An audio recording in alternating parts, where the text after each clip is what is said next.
Alright guys, I wanted to get back on here and kind of do a little bit of follow-up to what I posted the other day about the shooting with Charlie Kirk. And again, I pray for his family and his wife and his children. You know, the big thing is the most important thing is Charlie was an American. He was a child of God. He was a Christian conservative. Yeah, he was a conservative.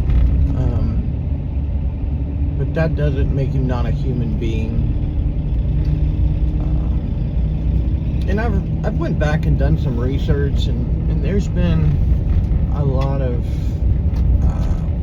what you would call attacks or mass shootings, several different incidents involving gang violence, white supremacist groups.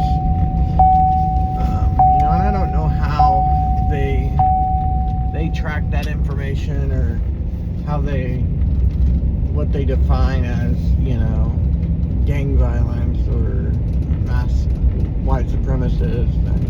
You know, a mass shooting is anything where more than four, I think, is what they track the data as. But if you go and you look at it by party, and this is just some research I did in the recent years, the Democrats, which I mentioned in the last video, I think somebody said I didn't, but the Pelosi attack, and I condemned that.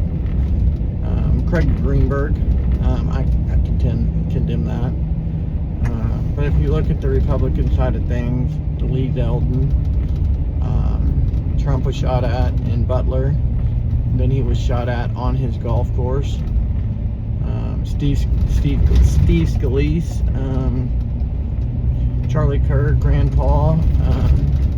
But I guess the shooting with Charlie Kirk is, I guess it hits home a little more. The Trump shooting in Butler hits home a little more because everybody saw that live. You know, I wasn't actually watching Charlie's deal, but I mean, it was plastered all over Facebook. And a lot of my issue with it is, the things I don't like about it are that his children are going to see that video when they get older. And everybody's got these, you know, I've seen some things where he was shot from underneath the stage. I haven't watched the video in slow motion to analyze that. I'm not a ballistics expert. I don't care to be. It looked to me like he was shot, you know, and whatever it was a high caliber, and it definitely either hit his jugular or his carotid, or both.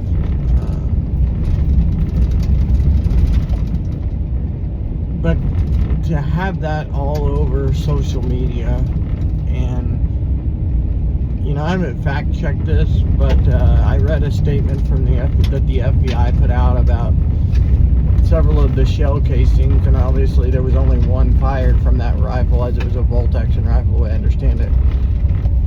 Had things written on them, some of them in reference to what I understand, I could be wrong, but furries, one of them about a furry. A couple of video game quotes. One said, "If you're reading this, you're gay."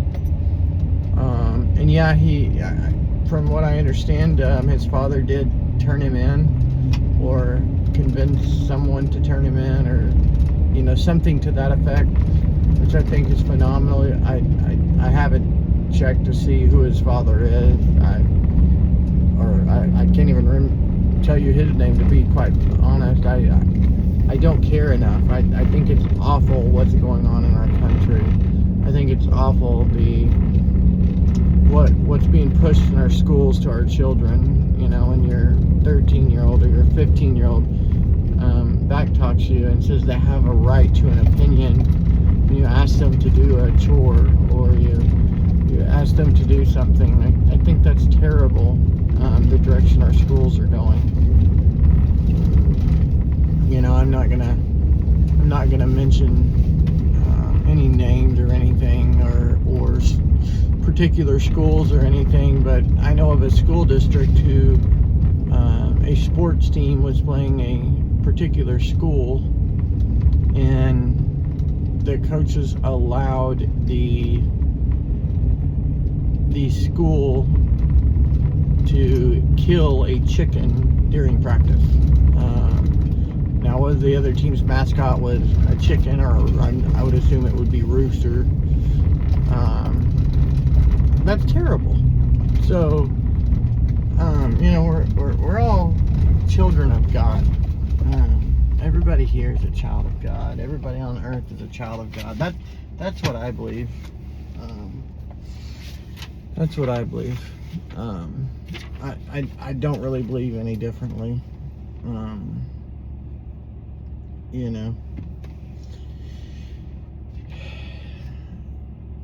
And it's just, I just feel like it's too bad where our country's going. Like, why do we have to resort to violence on everything? And that's on both sides of political parties or political lines or both sides of the aisle. However y'all want to crack it down, or the government wants to crack it or lay it out.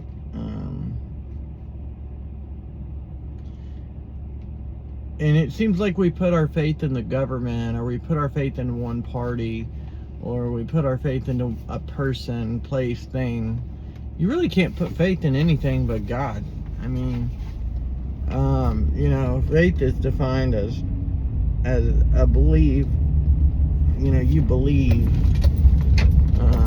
You don't have doubt, right? To me, that's what it's defined as. I mean, I'm sure if you look it up in Webster or whatever, it's got some long meaning. But to me, faith is defined as you believe that, you trust. You trust and believe. But you can't really trust and believe in anyone or rely on anyone or anything. But you can't rely on God. And I know that people that aren't of Christian faith, that they can't believe in God. Or they can't. They can believe in God. I misworded that. They're going to disagree with that. They can't claim faith. They may be able to claim faith to some other religion, and that's totally their right. I watched a video here not too long ago, before Charlie Kirk was shot, of Charlie was approached by a young man who said he was a gay conservative, and how did Charlie feel about that? And Charlie said, though I don't disagree with your lifestyle, I think you're a child of God, and I welcome you into the conservative movement. So Charlie was preaching on a movement, no different than Biden preaching on his movement. Harris speaking about her movement.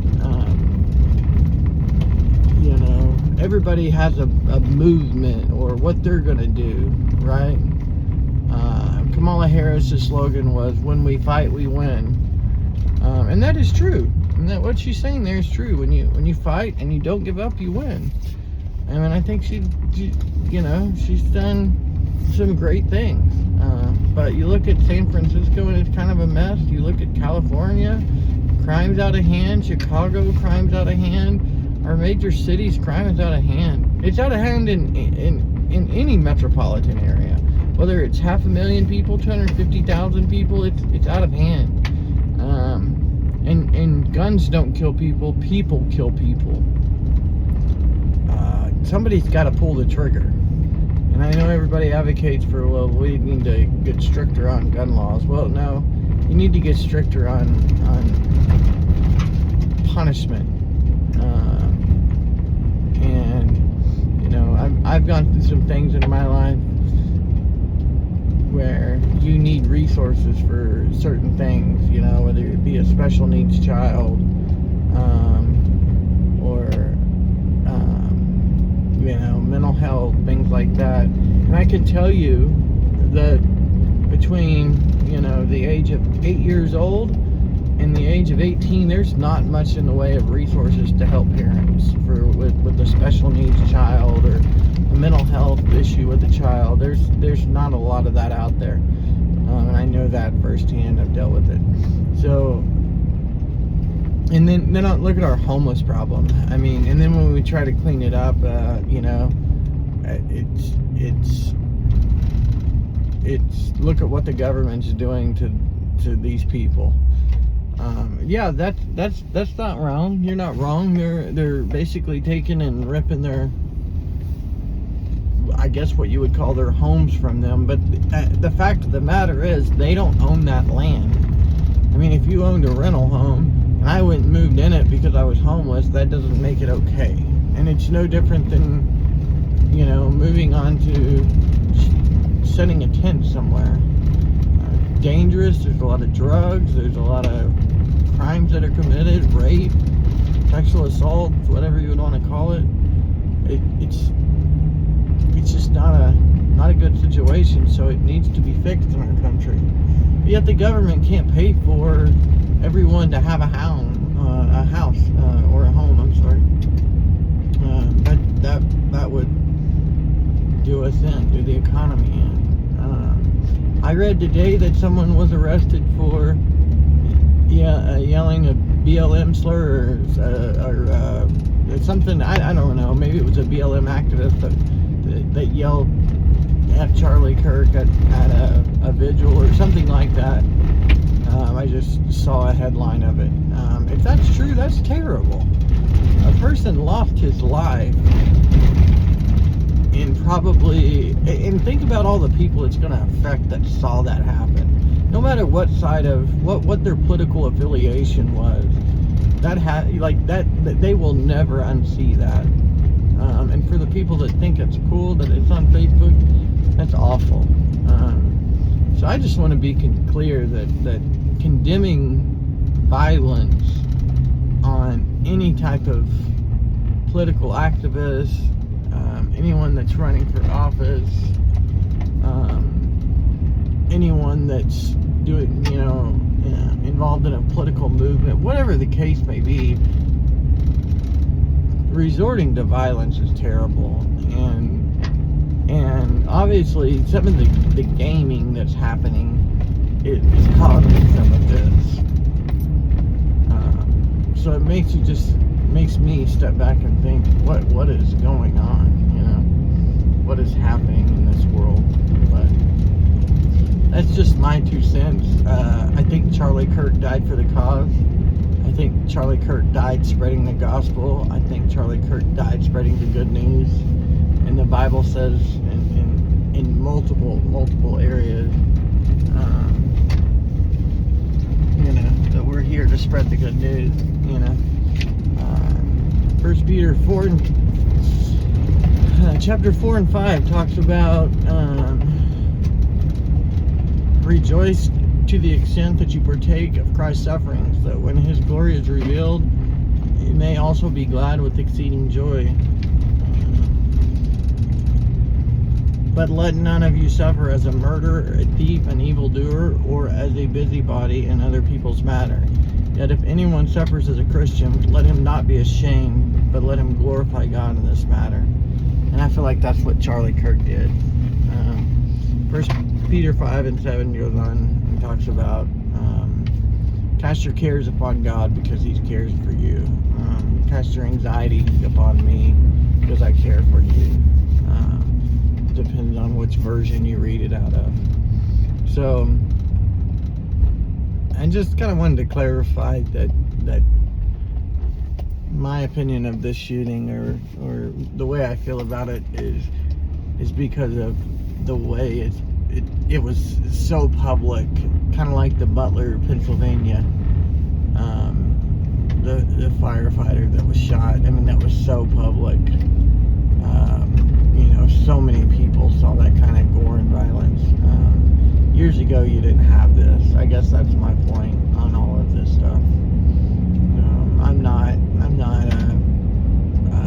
influencer. I'm not even a YouTube person. I don't have 30 subscribers. I don't think.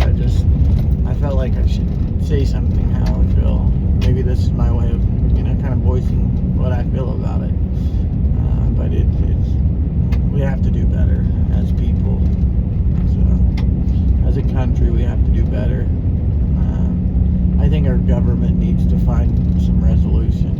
So, that's my opinion. I hope you guys have a great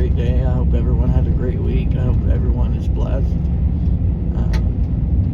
And I hope you know who Christ is.